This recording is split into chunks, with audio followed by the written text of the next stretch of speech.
Bonjour les enfants, c'est Amora Rivka et j'aimerais vous parler d'un petit garçon vraiment gentil. Il s'appelle Eli. Eli, dans cette histoire, va apprendre à laisser pour les autres et à partager. Voyons son histoire. Shabbat matin, tout le monde marche pour aller à la choule. Papa et Eli se dépêchent. Ils veulent arriver à l'heure à la choule pour faire une belle tefila. Eli adore aller à la choule. Il a dans sa main un petit sac. C'est un sac de bonbons en l'honneur de Shabbat. En Israël, il y a des endroits où on a le droit de porter Shabbat.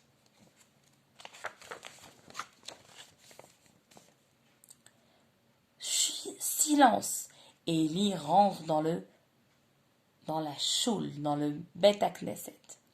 Ici, on ne doit pas parler pour ne pas déranger ceux qui étudient et qui prient.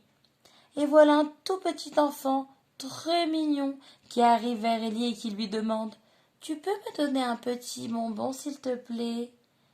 Tu en as beaucoup dans ton sac, et il tend la main pour en recevoir.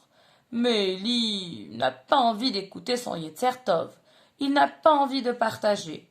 C'est trop dur pour lui. Alors il lui dit « Non, mon sac de bonbons est à moi. Je ne veux pas le partager. Va-t'en. » C'est pas vraiment gentil, ça. Mais voilà que quelqu'un va monter à la Torah. Un khatan qui va se marier. C'est la fête, c'est la joie. Il y a plein de bonbons qu'on lance sur lui. Eli court vite pour ramasser les bonbons. Mais son propre sac tombe par terre et tous les bonbons qui sont dans son sac s'abîment. Pauvre Eli, il se dépêche d'aller les ramasser parce qu'ils sont vraiment, vraiment abîmés. Pendant ce temps, tous les enfants se baissent, ramassent tous les bonbons.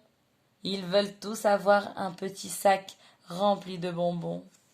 Eli est très triste. Son sac de bonbons est tellement abîmé qu'il ne peut plus le manger. Il n'y a plus de sac à ramasser. Les enfants ont ramassé tous les bonbons que les mamans avaient lancés. Eli se demande comment faire. Il est tellement triste de ne pas avoir eu de sac qu'il se met à pleurer.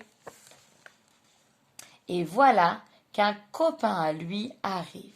« Eli, viens mon cher ami. Ne sois pas triste, nous allons partager mon sac de bonbons et ainsi on sera tous les deux contents. » Eli écoute, il est vraiment ému. Et puis il a un petit peu honte dans son cœur, parce que lui, Eli, quand le petit garçon était venu lui demander, il n'avait pas réussi à partager. Il voit qu'en fait, quand on partage et on donne, ça rend l'autre heureux. Et il a envie lui aussi de faire pareil. Il décide de changer. Quand Eli rentre à la maison, il partage avec tous ses frères et sœurs les bonbons qu'il y a dans le sac. Il sait qu'en fait, un bonbon, on le mange très rapidement, mais la mitzvah de partager, elle dure pour très longtemps.